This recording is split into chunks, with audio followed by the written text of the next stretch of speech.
స్థానిక ఎన్నికల్లో యంగ్స్టర్స్ కూడా ప్రతి ఒక్కరు కూడా మన వచ్చే ఎన్నికలను దృష్టిలో పెట్టుకొని పనులు చేసే విధంగా ప్రతి ఒక్కరు ఎంపీటీసీలు జెడ్పీటీసీలుగా కావాలనేది ఇక్కడ ప్రథమమైనటువంటి లక్ష్యంగా ఈరోజు ఈ ప్రెస్ మీట్ పెట్టడం జరుగుతూ ఉన్నది.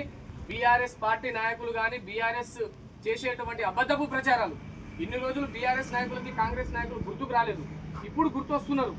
అంతకుముందు మనల్ని ఎంత హీనంగా చూసిరు అనేది మనందరికీ తెలుసు. కానీ ఈ సమయంలో మనతో ఫ్రెండ్షిప్ చేయడానికి వస్తున్నారు వాళ్ళు.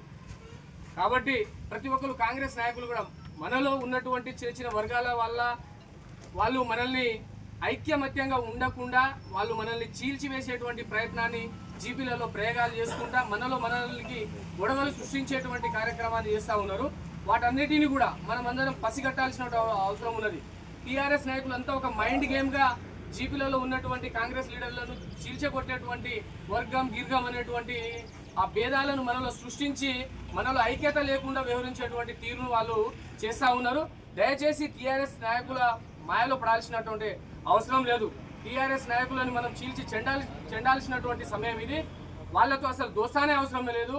ఇన్ని రోజులు మనం గుర్తు రాలే, ఇప్పుడు మనం గుర్తొస్తున్నాం. నేను కొన్ని డెబిట్లు నడిచినప్పుడు ఇంటర్వ్యూలు నడిచినప్పుడు కూడా చెప్పిన, టీఆర్ఎస్ నాయకులకి సిగ్గు శరం ఉంటే నిజంగానే మా కాంగ్రెస్ నాయకులతోటి సాహసాలు చేయకూడదు, మా ఇళ్ల చుట్టూ తిరగకూడదు.